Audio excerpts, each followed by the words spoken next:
Cube add कर लेता हूँ।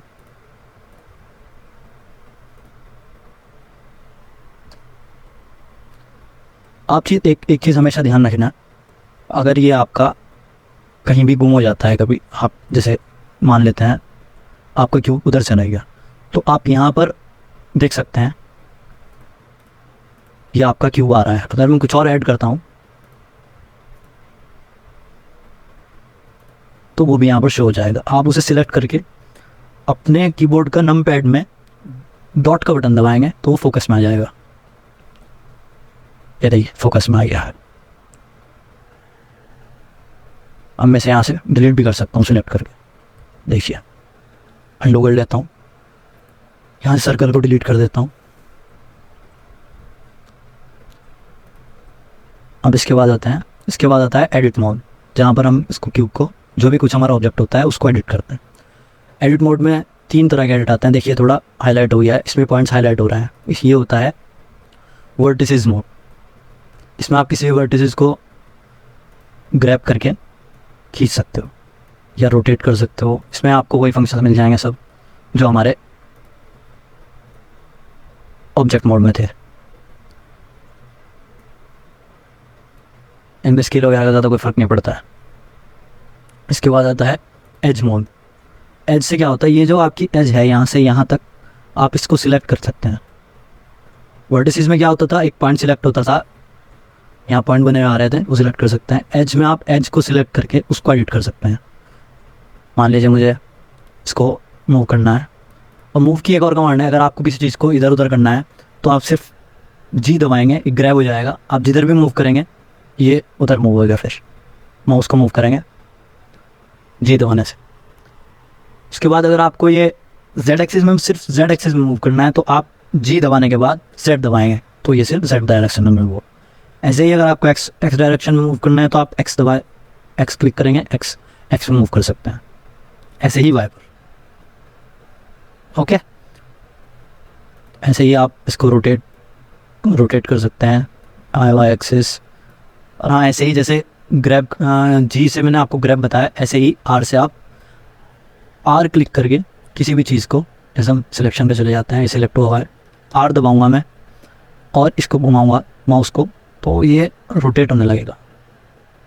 अगर मुझे सिर्फ जेड एक्सिस में मूव करना है तो जेड एक्सिस में रोटेट कर लेते हैं। जेड दबा दूंगा, जेड में मूव होगा। एक्स क्लिक करूँगा तो एक्स मूव होगा, रोटेट होएगा। सिर्फ वाई क्लिक करूँगा सिर्फ वाई एक्सिस में रोटेट होगा। ऐसे ही स्केल आ गया, इसमें ट्रांसफॉर्म टूल आ गया, ये आ गया। इसी तरह ये होता है फेस मोड। इसमें सिर्फ आप फेस सिलेक्ट कर सकते हैं, जो भी आपका फेस है, फेस को एडिट कर सकते हैं। ऐसे ही जैसे मैं इसे जी से ग्रैब करूँगा और वाई एक्सिस में खींचूँगा तो ये छोटा बड़ा हो जाएगा। ऐसे ही मैं इसे मूव टूल से भी कर सकता हूँ।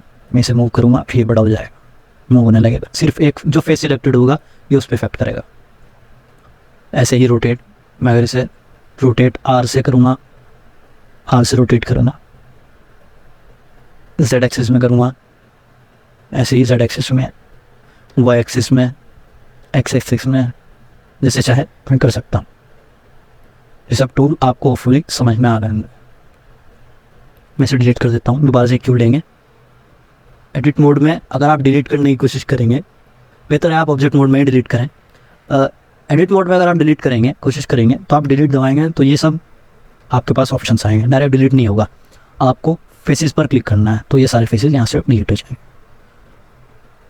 हम ऑब्जेक्ट मोड में ही चलते हैं, यहाँ पर एक क्यूब ऐड करते हैं दोबारा से, फिर से एडिट मोड में जाएंगे। एडिट मोड में जाने के लिए आप डायरेक्ट क्या कर सकते हैं, अपने कीबोर्ड पे टैब का बटन दबाएंगे तो भी आप एडिट मोड में चले जाएंगे। ये हम फेस सिलेक्ट करेंगे।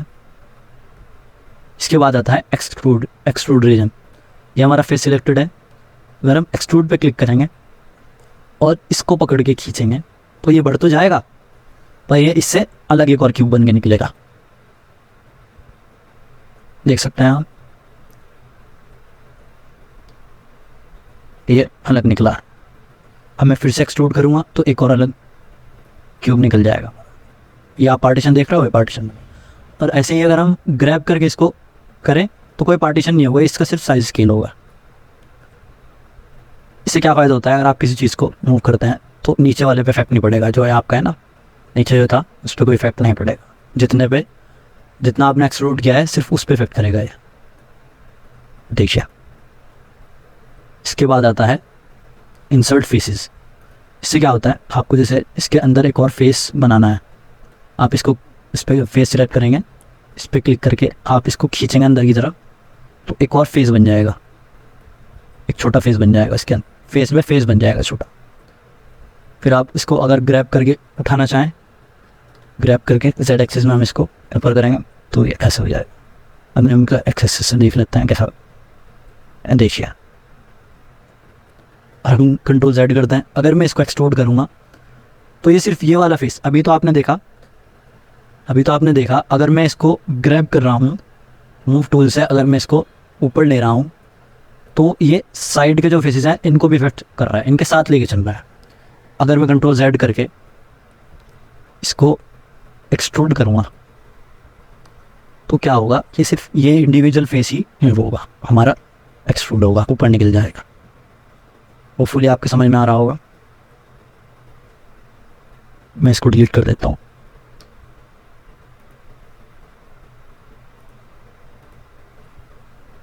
आप कोई भी ऑब्जेक्ट अगर ऐड करना चाहते हैं, कोई भी मैश, तो आप शिफ्ट ए दबाएंगे और यहाँ से ऐड कर सकते हैं। ये हमने क्यूब ले लिया। ये हो गया बेवल मॉडिफायर। बेवल मॉडिफायर का ज़्यादातर यूज़ होता है एजेस को, जैसे आप देख रहे हैं एजेस बिल्कुल इसकी शार्प है, ये देख रहे हैं आप एजेस इसकी बिल्कुल शार्प है।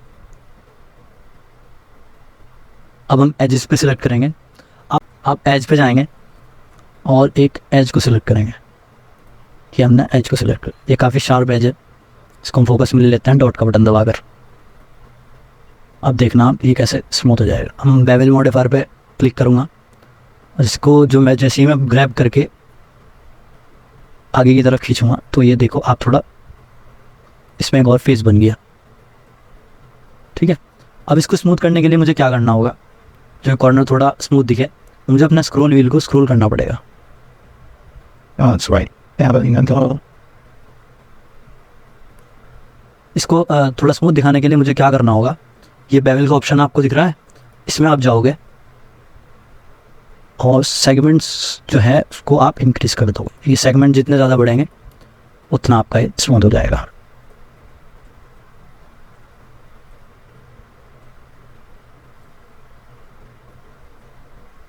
जितना ज़्यादा स्मूथ करना चाहते हैं उतना स्मूथ कर सकते हो, और जितना ज़्यादा आप इसे कम करोगे ये उतना शार्प होता जाएगा।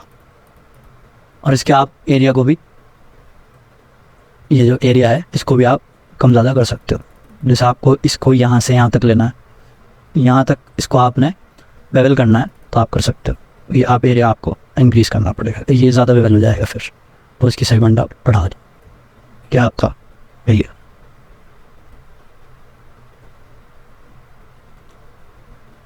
मैं इसे कमांड से बाहर आता हूँ, इसको मैं कंट्रोल सेट कर लेता हूँ। इसके बाद आता है लो कट। मान लीजिए ये आपका ऑब्जेक्ट है, आप चाहते हैं इसको बीच में से कट करके इसके ऊपर वाले फेस को अलग से यूज़ करें और नीचे अलग से, तो आपको इसमें लूप कट देना है। आप इसको लूप कट को सिलेक्ट करेंगे और यहाँ से क्लिक करेंगे। अब ये जो इसके ऑप्शंस हैं आप इससे इसको सेट कर सकते हैं। आपको कितने लूप कट लगाना है वो भी आप सेट कर सकते हैं। आपको 2 करने हैं क्यूब में, जितना ज़्यादा लूप कट आप लगाना चाहते हो उतने लगा सकते हो।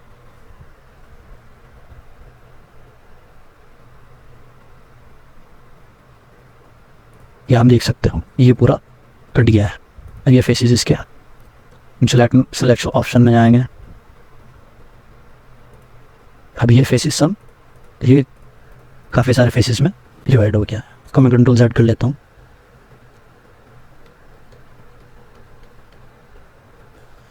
फिर से हम वापस आ गए। इस पर लूप कट लगाते हैं फिर से। ये मैंने लूप कट लगाया। अभी ये मेरे पास हो गया 2 फेसेस।